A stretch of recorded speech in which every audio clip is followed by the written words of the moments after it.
All right, joining me now is Jason B. Hirschhorn. He covers the NFL and also college football for SB Nation, follows the Packers closely as well. Incredibly relevant to have you today. Good timing on my part, Jason. Thanks so much for being with me. I appreciate it. Yeah, absolutely. It's never a bad time to discuss the myriad complications going on with the Green Bay Packers. I wish I could have said we planned it this way, but it just seems like it's always something in Green Bay. And let's start with just give us the latest of what we know concerning COVID-19, Aaron Rodgers, kind of the whole thing. Where are we right now? Yeah, so Aaron Rodgers has tested positive for COVID-19. This is not a close contact situation. And he had told reporters during training camp that he had been immunized to COVID-19, but apparently he meant that in a different way than it means for the vast majority of the population. He did not take the vaccine. He took some sort of homeopathic holistic approach to this. And while that can mean a lot of different things, one of the things it is not is a scientifically proven way to combat COVID-19 that the NFL would accept. For that reason, the league has considered him unvaccinated this entire season. He now has to go into a 10-day quarantine period, which means he can't be at the team facility. He can participate on Zoom calls and things like that, but he will not be there this Sunday against the Chiefs. And it is not a guarantee that he will be back for week 9 against the Seattle Seahawks either. It really depends on if he is at that point no longer testing positive and a couple of other things. Did he really expect the NFL to accept a homeopathic remedy in place of a shot? I mean, they're taking it so seriously, like the rest of the country. I don't even understand the thought of why he would say immunization before the season. Yeah, so he did technically say he'd been vaccinated. So that's sort of the small little detail that he's sort of pivoting off of. I don't know that he realistically would have expected the NFL to accept this because, again, this is not a scientifically proven way to combat COVID-19, and the NFL was never going to accept that. Now, there could be ultimately some disputes between the NFL and the Packers based on how they have treated him. Matt LaFleur, the Packers head coach, has said that inside the building, they have followed all the protocols. But again, we have to be very careful with the language here because this was important the last time around. He said inside the building. There's discussion about a Halloween party that Aaron Rodgers and other members of the Packers attended. There's other issues as well as it pertains to team flights. Doesn't mean that there's going to be punishment coming from those things, but all of that is now under the microscope based on the positive test that Aaron Rodgers had this week. And the NFL is levying more significant fines for those types of violations this time around, right? Yeah, so there are definitely more fines for immunized players who do these things. Some of the things including like a $14,000 and change fine for gathering in groups of 3 or more players outside the facility. That is something that very much appears to have been the case. Again, you can do that if those players are vaccinated, but Rodgers, as we've established, is not considered vaccinated by the NFL. So that is definitely something that could transpire in the coming weeks as the NFL looks into this. Has he always been, in your experience covering the team so closely, I don't even know the right way to describe it, into kind of homeopathic remedies a la Tom Brady, very granola, for lack of a better term? I mean, we've seen kind of this slimmer version of him emerge this season. Maybe it's just the long hair that's throwing me off. I'm not sure. But I mean, is this a new Aaron Rodgers that we're seeing in terms of his approach to mental and physical health? Or has this always been the Aaron Rodgers that you've observed covering the team so closely? I don't think this has been Aaron Rodgers the entire time. Now, that's not to say he hasn't paid very close attention to his diet. He said now, I think about 8 years ago, that he had cut out dairy from his diet, which in Wisconsin certainly garnered a lot of reaction. But this approach, as best as I can tell, is something fairly new. Now, a lot of players, as they reach into their 30s, and in his case, almost into his 40s, they start to look at things differently. That could be the genesis of all of this. It could be some sort of other exterior factor. Maybe he was this way the entire time. We just didn't know. We can't say for certain, but it does not appear as though Aaron Rodgers would have done this in a similar situation a decade ago, as best as I can tell. And what do the Packers do at the quarterback position now? Who are they bringing in? What should we expect to learn about this group without him if he's not available? Well, even that has complications too, because the Packers' number 3 quarterback, Kurt Benkert, is also positive for COVID-19 right now. Now, he is vaccinated. He could potentially return in time for Sunday's game against the Chiefs. But again, that's not a guarantee. Players need to test negative twice with at least 24 hours separating those tests for them to return off the list. And yeah, obviously there's no way to know in advance if that's going to be possible. The other thing the Packers have done, according to reports, is brought back Blake Bortles, who was with the team during the offseason when Aaron Rodgers and the Packers were in that protracted standoff.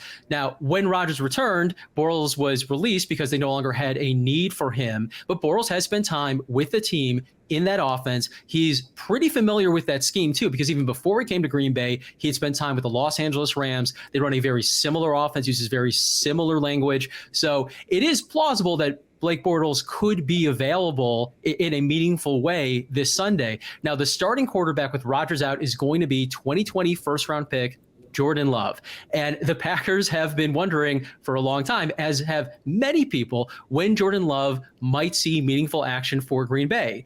These are not the usual circumstances, but the Packers will have almost a full week to prepare for the Chiefs. The Chiefs are the number 31 ranked defense by DVOA. So it's a relatively soft landing for a quarterback's very first NFL start, but there's still a lot of questions. He has played a little bit in the preseason, but not that much. Remember, in 2020, there was no preseason. This past year, or this past preseason, he missed some time with injury. So he really only got about half of what you'd expect this year and none of what you'd expect as a rookie. So that's a lot to put on any player, especially one as inexperienced as him. But the Packers offense certainly has adapted to absences before. This past week, they had none of their top 3 receivers. They didn't have their all-pro left tackle. They were missing other players as well. They lost their starting tight end, Robert Tonyan, and they still pulled off a win. So it's not impossible that this Packers offense, given what it has going for it, given the way that it's schemed and it's coached, could pull off an upset with Jordan Love under center. Has the coaching staff addressed some of the broader coronavirus issues aside from this news from Aaron Rodgers? I mean, I think I read that they said that they were doing everything according to protocols inside the building, and yet it seems like they have been hit pretty hard by this thing, though we're seeing in other leagues, cases starting to pop up as the weather gets colder. Have they kind of addressed how depleted they've been? I mean, they've addressed it as it pertains to game-to-game availability, but not so much beyond that, at least not before this Aaron Rodgers news. Davante Adams, who, the number 1 receiver, an all-pro wideout, who missed last week's game with COVID, he is vaccinated. So this isn't purely a matter of protocol. Obviously, just because you've been vaccinated doesn't automatically mean you're not going to get COVID-19. It just increases the chances that you're not going to get it. And if you do get it, it's going to be a fairly mild case. The Packers have said that they anticipate Davante Adams returning by Thursday. So that's positive news for them. It looks like they'll also have Marquez Valdes-Scantling, their number 2 receiver, basically their deep threat in that offense. He looks like he's coming off of IR and is going to play this week. And it is also possible that David Bakhtiari, their all-pro left tackle, is going to be officially activated off of IR and play against Kansas City this week. And if not, he would return the following week against the Seattle Seahawks. So there is good news on the health front for the Packers, but when you lose the reigning MVP to somewhat of a preventable situation as it pertains to the NFL's protocols, that's going to put everything you do under the microscope. I'm sure the NFL isn't thrilled either to no longer have this Aaron Rodgers, Patrick Mahomes showdown that I'm sure they were really excited about. I mean, when you think about the rarity of an opportunity like this, and like you said, something that's preventable, kind of taking Rodgers off the table, what's the likelihood that we're going to see Aaron Rodgers and Patrick Mahomes face off? It doesn't look that high right now, at least with Aaron Rodgers playing for the Green Bay Packers. Obviously, we don't know whether he's going to be with Green Bay again beyond the season, but Rodgers and Mahomes were set to duel in 2019. That was the last time that the Packers and Chiefs played. Mahomes missed that game and a few others with a knee injury. And at the time, it kind of seemed like that might be the only chance the Packers and Chiefs get to face off during the regular season with both Mahomes and Rodgers under center, because the only other time they could have foreseeably played each other would have been if the two teams made it to the Super Bowl. That's still possible now, but obviously that requires a lot more things to happen in the future. But the NFL changed their schedule for the season. They added the 17th game for every team. The NFC North was matched with the AFC West. That's how this Packers-Chiefs matchup came to be, because otherwise the two teams would not have played again until 2023. they are still set to play in 2023. It is possible that Rodgers is the quarterback for Green Bay and Mahomes still the quarterback for the Chiefs, but there's a lot of moving parts there too, as we discussed already with the Rodgers situation. So it is very possible that unless Rodgers switches teams or he plays for a very, very long time, that we will not actually get to see those two quarterbacks share the field in a game that counts. What do you expect from Jordan Love? Yeah, it's really hard to say. We just haven't seen that much from him. We know that he's a fairly strong-armed quarterback. Not that he's going to be confused with Josh Allen, but he does have some pretty good zip on his passes. He's pretty mobile. He moves very well. It makes sense to a certain degree why the Packers would like him in that offense, but he is so inexperienced. I mean, the most we've seen from him really is his time at Utah State. His second to last season there, he was pretty efficient. He showed that big arm again, and he made a lot of big plays. And that final season at Utah State, when Matt Wells' head coach had left, things kind of deteriorated there. He had a lot more turnovers. He wasn't making as many big plays. He wasn't playing as well in or outside of the structure of play. And that's part of the reason that Jordan Love went from being a guy that most people assumed, had he come out a year before, would have been drafted in the first round, to someone who, while ultimately was drafted in the first round, was not a lock to go there. And it's part of the reason why it seems sort of peculiar that the Packers would take a risk on a quarterback like that, given that they still had Rodgers in his physical prime, or close to it anyway. So you can see how Love would fit with this scheme, with the things that Matt LaFleur, the head coach and offensive play caller, like to do. But we need to see it in more than the preseason games that Jordan Love has played. It just isn't enough of a sample size to really predict what Jordan Love is capable of at the NFL level.